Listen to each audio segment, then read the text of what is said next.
నమస్తే అండి, నేను రజాక్. నాగబాబు గారు ఈ వివాదంలో మనం దూరడం అవసరమా? జనసేన పార్టీ కార్యకర్తలు కూడా మన మీద తీవ్రమైన స్థాయిలో మాటలు దాడి చేయడం జరుగుతుంది. నేను ఎక్కడా కూడా చూడలేదు ఇంతకాలం. చిరంజీవి గారిని చూసో, పవన్ కళ్యాణ్ గారిని చూసో, నాగబాబు గారిని ఒక మాట అనాలంటే కూడా, ఆయన మీద రియాక్ట్ అవ్వాలంటే కూడా పెద్ద అన్నయ్య ఉన్నాడు, మన కళ్యాణ్ బాబు ఉన్నాడు. సరే, ఏం మాట్లాడతాం, ఈయన మాట్లాడినటువంటి వివాదాలకు సంబంధించి అని చెప్పేసి ఎక్కడికక్కడ తగ్గుతూ ఉంటారు.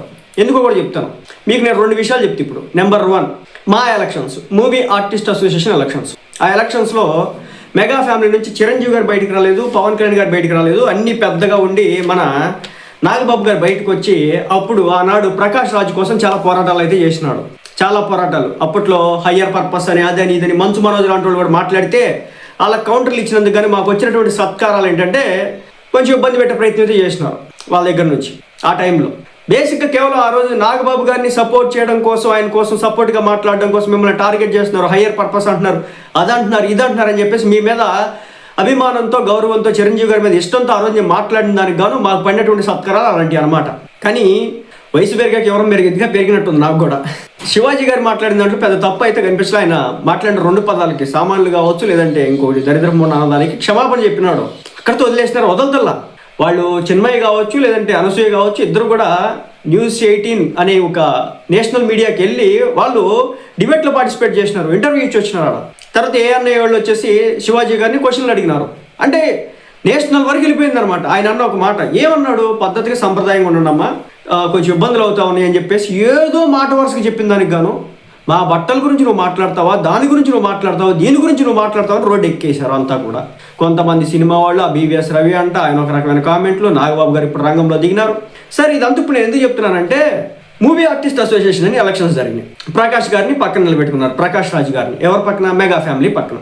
ఆ రోజు చిరంజీవి గారు, పవన్ కళ్యాణ్ గారు రాలా, అన్ని నాగబాబు గారే తానే అన్ని చూశారు. సరే, ఆ రోజు మంచు విష్ణు మీద గెలిచారంటే గెలవ, మంచు మోహన్ బాబు ఫ్యామిలీ మీద గెలిచారంటే గెలవలేదు. ఈయనే అన్ని ఉండి ఎదురుగా నువ్వు నిలిపించినాడు.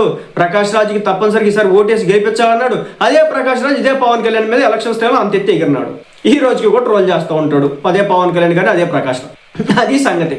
ఒకప్పుడు మనం సపోర్ట్ చేసినాడే, ఒకప్పుడు మనం పాజిటివ్గా ఉన్నాడే, ఒకప్పుడు వేరే వాళ్ళని ఓడిపోవాలని చెప్పేసి మనం మాట్లాడినాడే, ఈరోజు వచ్చేసి చివరాఖరికి పవన్ కళ్యాణ్ గారి మీద అంతెత్తు మాటలు తోటాలు, మాటలు దాడులు, అది ఇది ఇష్టం వచ్చినట్టుగా. ఇక లడ్డు కల్తీ అయిందన్న సందర్భంలో పవన్ కళ్యాణ్ గారి గురించి ప్రకాష్ రాజ్ గారు మాట్లాడేటువంటి మాటల్ని బహుశా నాగబాబు గారు మర్చిపోయి ఉండొచ్చు. అలాంటి వ్యక్తిని ఆనాడు మూవీ ఆర్టిస్ట్ అసోసియేషన్ ఎలక్షన్స్లో నిలబెట్టుకుంటే తీరా దారుణమైన స్థాయిలో ఓడిపోతే మంచు విష్ణు అప్పుడు గెలవడం అయితే జరిగింది. అప్పుడు మూవీ ఆర్టిస్ట్ అసోసియేషన్ ప్రెసిడెంట్గా మంచు విష్ణు అయ్యాడు. ఓకే, ఇదంతా ఒకటి. ఆ రోజు మెగా ఫ్యామిలీ ప్రకాష్ రాజ్కి అండగా ఉంది. నాగబాబు గారు పోరాడాడు, చాలా కష్టపడ్డాడు, చాలా చేసినాడు, ఓడిచ్చేశారు, అయిపోయింది. ఈరోజు అది అవసరం? ఆ రోజు ఓడిపోయేదానికి వెళ్తాం ఎందుకు, చేయడం ఎందుకు, ప్రకాష్ రాజ్ని ఓడించుకోవడం ఎందుకు? సరే, అయిపోయింది అది. నెంబర్ 2, శివాజీ గారు అంశాలు అసలు మనకు అవసరం అండి? ప్రజల దగ్గర నుంచి ఎలాంటి రెస్పాన్స్ ఉందండి? అది వే2 న్యూస్ అని చెప్పేసి ఒక యాప్ ఉంటుంది. దాంట్లో షార్ట్ న్యూస్ అన్నీ కూడా వస్తూ ఉంటాయి.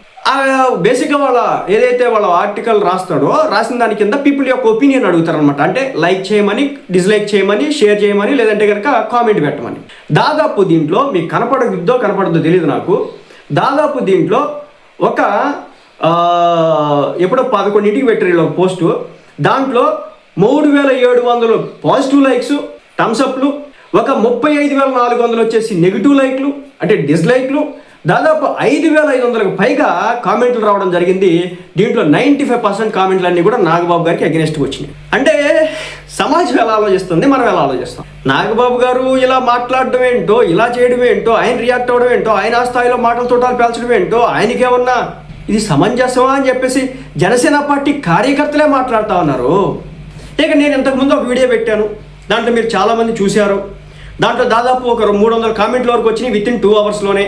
సో 3 గంటల్లో 300 కామెంట్లు వస్తే దాంట్లో 95 to 98% కామెంట్లన్నీ కూడా నాగబాబు గారికి వ్యతిరేకంగా వచ్చినాయి. నాగబాబు గారికి అక్షరాల వ్యతిరేకంగా వచ్చినాయి. ఎందుకు వస్తున్నాయి? ప్రజల యొక్క మైండ్ సెట్ ఏంటి? సెలబ్రిటీ యొక్క మైండ్ సెట్ ఎలా ఉంది? సామాన్యులు ఎవరికి కూడా ఇప్పుకొని తిరిగి చూపించుకోవాలన్న తీట లేదు. అలా ఎవరైనా వెళ్తారంటే వద్దు బాబా అలా చేయొద్దు అనేటటువంటి మైండ్ సెట్తో ఉన్నారు కాబట్టి ఎవరు కూడా రియాక్ట్ అవ్వట్లేదు అనేది ఈరోజు నాకైతే అర్థమైంది అనమాట. ఇది ఎక్కడండి 35,000 డిస్లైక్లు ఏంటండి ఒక్క పోస్ట్కి? మీరు చూడండి, నీకు అవసరమైతే నేను పెడతాను, కుదిరితే నేను పెడతాను. 35,000 డిస్లైక్లు, 35,000 ఒకటా రెండా 100 200? అసలు దీనికి దానికి రేషియో ఎక్కడ ఉంది? 3,500 ఎక్కడ, 35,000 ఎక్కడ? 90% నెగిటివ్నా? అంటే అర్థం చేసుకోవాలి. ఇంకా 5,500 కామెంట్లు, ఒక్కొక్క కామెంట్ ఒక్కొక్క డైమండ్ అనమాట. అది చదువు అక్కడ కుదిరితే చివరాఖరికి నాగబాబు గారు పెట్టినటువంటి వీడియో ఏదైతే ఉందో ట్విట్టర్లో, ఆ ట్విట్టర్లో దాదాపు 80కి పైగా కామెంట్లు పడితే దాంట్లో ఒక 95% అన్నీ కూడా ఆయనకి అగెనిస్టే. అక్కడతో ఆగలేదు. చివరాఖరికి ఆయన కామెంట్ సెక్షన్ డిజేబుల్ చేయాల్సి వచ్చింది. ఎందుకంటే బూతులన్నీ ఎవరబడతారు, బూతులు పాపం. ఆయన అనుకొని ఉంటాడు ప్రజల దగ్గర నుంచి మద్దతు వచ్చింది అనుకుని ఉంటాడు, అది రాలేదు, తిప్పికొట్టి. ఇక అనసూయ తీసుకెళ్ళి తన యొక్క షేర్ చేసుకుంది అనమాట ఆ పోస్ట్ని. ఆమె అక్కడైనా కామెంట్స్ ఓపెన్ చేసినట్టు అక్కడ కూడా కామెంట్స్ ఓపెన్ చేయలేదు. ఓపెన్ చేస్తే ఎందుకు కామెంట్స్ ఓపెన్ చేయట్లేదు, ఎందుకు పీపుల్ రియాక్షన్ ఇలా ఉంది అంటే, ఇప్పుడు 100 మంది ఉంటే దాంట్లో 95 మంది కూడా వీళ్ళకి వ్యతిరేకంగా ఉన్నారంటే ఈ 95 మంది తప్పు అనుకోవాలా, 5 తప్పు అనుకోవాలా?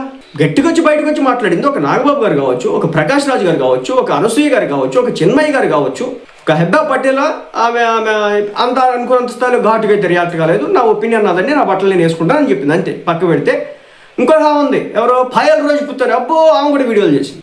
అది సంగతి. పీపుల్ మైండ్ సెట్ ఎలా ఉంది, ప్రజలు ఎలా ఉన్నారు, ప్రజలు ఎలాంటి బట్టలు కోరుకుంటున్నారు, శివాజీ మాట్లాడిన దాంట్లో ప్రజలు ఏం చెప్తున్నారు. ఇది ప్రజాస్వామ్యంలో 100కి 51 ఓట్లు వచ్చినోడితే గెలుపు, 49 ఓట్లు వచ్చినోడిది గెలుపు కాదు. ఓకే, ఈ రోజున ప్రజల మ్యాండేట్ ఎలా ఉందంటే 100కి 95 నేను మీకు గెలిపిస్తున్నారు. శివాజీ గారికి ఇండస్ట్రీ దగ్గర నుంచి నెగిటివిటీ వచ్చి ఉండొచ్చు. ఇప్పుడు ఆయన ఎవరు మాట్లాడారు, ఎస్కే అన్నట, మీకు నచ్చిన బట్టలు మీరు గ్లామరస్ ఎవడొద్దన్నాడమ్మా, ఎవడేసుకోవద్దన్నాడమ్మా, శివాజీ గారు బట్టలు వేసుకోవద్దన్నాడా, మిమ్మల్ని గ్లామరస్ బట్టలు వేసుకొని తిరగొద్దన్నాడా, లేదు మీరు బిగ్నీలు వేసుకోవద్దన్నాడా, స్కర్ట్స్ వేసుకోవద్దన్నాడా, టీషర్ట్ వేసుకోవద్దన్నాడా, టైట్ ప్యాంట్ వేసుకోవద్దని ఏమొద్దన్నాడు శివాజీ గారు? నా తెలియగలుగుతా ఏమొద్దన్నాడు? మంచి బట్టలు వేసుకోండి అమ్మ అన్నాడు. ఇది వేసుకోవద్దని చెప్పలా, మంచి బట్టలు వేసుకోమన్నాడు. అంతేగాని అంటే నిండుగా ఉండే బట్టలు వేసుకోండి అన్నాడు. నిండుగా ఉన్న బట్టలు వేసుకోమనడానికి కూడా ఈ స్థాయిలో అంటే ఆయన మీద నాగబాబు గారు 14 నిమిషాల వీడియోనా? నేను నా శివాజీ గారిని అనట్లేదు అంటేనే వరుసపెట్టి చూరకలో పీపుల్ రియాక్షన్ ఎలా ఉంది, పీపుల్ మైండ్ సెట్ ఎలా ఉంది, జనం ఏం చూస్తా ఉన్నారు, సభ్యత సంప్రదాయం అంటే ఏంటి, ఎలా ఉండాలి. నేను ఇంతకుముందు వీడియోలో కూడా చెప్పాను, తల్లిదండ్రులు మహిళల్ని ఆడపిల్లల్ని ఈరోజు చదివేస్తూ ఉన్నారు. ఏదైనా ఎక్స్ట్రా కరిక్యులర్ యాక్టివిటీస్ ఉంటే వాటిని పార్టిసిపేట్ చేయనిస్తున్నారు, స్విమ్మింగ్ చేయనిస్తూ ఉన్నారు, ఇండోర్ గేమ్స్ ఆడిస్తూ ఉన్నారు, క్రికెట్ ఆడిస్తూ ఉన్నారు మహిళల్ని. కబడ్డీ ప్లేయర్స్ కూడా ఉన్నారు మన తెలుగు వాళ్ళ నుంచే. నిన్నగాక మొన్న ఒక అథ్లెట్ అనమాట ఏషియన్ ఛాంపియన్స్ గేమ్స్లో వరల్డ్ కప్ స్వర్ణం గెలుచుకొచ్చింది మన వైజాగ్ అమ్మాయి. ఫెమినిజం వాళ్ళు. ఆపరేషన్ సింధూర్లో ఒక 2 మహిళలు వచ్చినారు చూడండి, వింగ్ కమాండర్స్. ఫెమినిజం అంటే వాళ్ళది. నేను ఇస్రోలో రాకెట్ లాంచ్ అయింది చూడండి, బాహుబలి రాకెట్. ఫెమినిస్టులు అంటే వాళ్ళు, దేశోద్ధారకులు అంటే వాళ్ళు.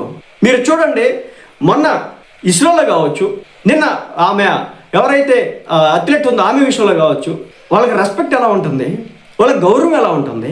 కానీ ఈ సినీ సెలబ్రిటీల గౌరవం ఎలా ఉందంటే ఇది మాది ఎంటర్టైన్మెంట్ ఇండస్ట్రీ అండి, లేదంటే కనుక మాది రొమాంటిక్ ఇండస్ట్రీ అండి, మేము ఇలాగ ఉండాలి కాబట్టి దాన్ని చూపించుకోవడం కోసం ఇలా చేస్తామండి అన్నట్టుంది. అరే ఒక మంచి మాట చెప్తే కూడా దాన్ని కూడా అప్పుడు ఆయన ఎవరో బాగా వైరల్ అవుతుంది, మన గరికపాటి నరసింహారావు గారు. ఆయన చెప్పినాడు, అమ్మ అందం ఉంది మొగుడు చూపించుకోవడానికి అమ్మ, ఊరంతా పంచడానికి కాదు, ఊరంతా పంచితే ఏం రాదు. ఎందుకు మనం ఊరంతా పంచి చూపించి దేనికోసం అమ్మ, మనం ఏం సాధించడానికమ్మ, మనం మీ అందచంద లేదు మొగుడి దగ్గర చూపించండి అని చెప్పేసి చెప్పడం ఇది జరిగింది. ఇప్పుడు ఆయన మీద కూడా ఎక్కుతారేమో అంతెత్తు, నాకు అది డౌట్. ఇప్పుడు నాగబాబు గారు అయితే ఏకంగా పండితుడి దగ్గర నుంచి పాముడు దాకా వేసినాడు. ఇదండి నాగబాబు గారు గ్రౌండ్ రియాలిటీ. నేను ఒక వీడియో చేస్తే దాదాపు 300 కామెంట్ వెళ్ళి చెక్ చేయండి మీరంతా కూడా. నేను ఎవరిని కూడా ప్రొవోక్ చేయలేదు, నేను ఎవరిని కూడా కామెంట్లు పెట్టమనలేదు, నేను ఎవరిని కూడా ఇదండి అదండి అని కూడా నేను చెప్పలేదు. నాగబాబు గారికి సంబంధించి వాళ్ళ ఫ్యామిలీకి సంబంధించి ఒక నెగిటివ్ కామెంట్ వస్తుంది, నేను దానికి రియాక్ట్ అయినాను. అలాంటి ఎప్పుడు కూడా నాగబాబు గారనే కాదు, ఎవరింట్లో ఆడవాళ్ళైనా దయచేసి మీరు మాట్లాడద్దు, అది ఆ హక్కు మనకు లేదు. ఎవరైతే ఒక రియాక్ట్ అయినారో దానికి రాజ్యాంగం కల్పించినటువంటి మన వాక్ స్వాతంత్ర హక్కు ప్రకారం మనం రియాక్ట్ అవ్వాలి. ఆ విషయాన్ని మనం గమనించాలి. మళ్ళీ చెప్తున్నా, జనసేన పార్టీ కార్యకర్తలు మెగా అభిమానులే ఈ స్థాయిలో నెగిటివిటీ వస్తుందంటే ఎక్కడ ఎవరిది తప్పు? ఆనాడు మా ఎలక్షన్స్ చేసుకొని కొంచెం మనం దిగజారాం, కొంచెం అబాసు పాలయ్యాం, మనకి ఇండస్ట్రీలో అంత లేదని చెప్పేసి ఆ రోజున కొంతమంది చేతిలో మనం ఆయుధం పెట్టినోళ్ళు అయ్యాం. ఈయన ఏమైనా డైరెక్ట్గా పోటీ చేసినట్టు ఈయన పోటీ చేయాల, ఈయన ఎవరినో పోటీ చేపిస్తే ఆ ఓడిపోయినాడు. అపవాదంతా వచ్చేసి ఈయన గారి మీద పడింది, నాగబాబు గారి మీద. మార్చుకోవాలి కదా, మార్చుకోరు, అది ఆయన ఇష్టం, మనకి ఎందుకంటే. నిన్న కళ్యాణ్ దిలీప్ అన్న వీడియో చేసినాడు చూడండి, కొంతమంది మహిళా మనులు, మహిళా అక్కలు, సిస్టర్స్ వీడియోలు చేస్తున్నారు చూడండి. నేను ఒక అక్క అయితే వీడియో చేస్తే నేను పెట్టాను, ఇలాంటి వాళ్ళకి దండం పెట్టాలని చెప్పేసి వీడియో చేసిన. ఎందుకు చేశాను? ఒకటండి, మానానికి దగ్గర కూడా నా ఇష్టం వచ్చినట్టు ఉంటా, నా ఇష్టం వచ్చినట్టు పోతానంటే ఇంక అండర్వేర్ మీద రోడ్డు మీద తిరిగాను అనుకోండి. నేను కూడా నా ఇష్టం అంటే నా ఇష్టం అవుతుంది. అది రాజ్యాంగంలో రెస్ట్రిక్షన్స్ ఉంటాయి, అది ఇది అంటే ఉంటాయి.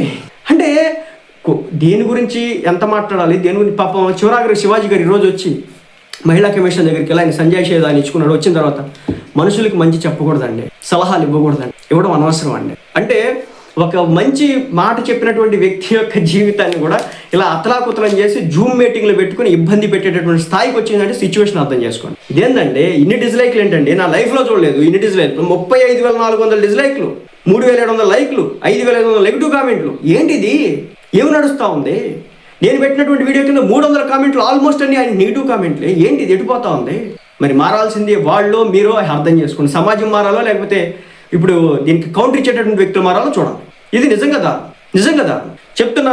నాగబాబు గారు మాట్లాడడం కారణంగా జనసేన పార్టీకి ఒక చేతిలో ఎదుటి వ్యక్తుల చేతిలో ఒక ఆయుధాన్ని ఇచ్చిన వాళ్ళు అయితే అవుతారు, తప్పనిసరిగా ఇస్తారు. అరే కార్యకర్తలు ఇబ్బందులు పడతా ఉన్నారు, నిన్నగాక మొన్న కూడా కార్యకర్తలు కొట్టారంట, రకరకాలుగా ఇబ్బందులు పడతా ఉన్నారు, ఒక రోడ్డును పడతా ఉన్నాడు, ఎవరిని పట్టించుకోవట్లేదు, ఎమ్మెల్సీని అయినాను వాళ్ళని ఏమైనా పట్టించుకుందామా, వాళ్ళ జీవితాలు ఏమైనా సరి చేద్దామా, మన కోసం ఎంతకాలం పోటీపడిన వాళ్ళకి ఎవరికైనా ఆదుకుందాం అనేది కూడా లేదు. అనవసర రాద్ధాంతాలు దూరడం, దాన్ని రాజకీయం చేయడం. ఇప్పుడు వైసీపీ వాళ్ళు కూడా ఎక్కువ ఎక్కించుకోండి. మీకు అసలు ఎవడు సపోర్ట్కి రాడు. ఎలాంటి అంశాలు ఎందుకు వస్తారండి?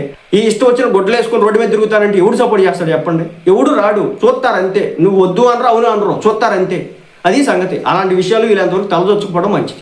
దూర్చినారు కాబట్టి అంటే ఇప్పుడు నొప్పితో నెత్తుకోకున్నట్టు అవుతుంది. ఇది ఎక్కడ దాకా తెగుతుందో చూడాలి.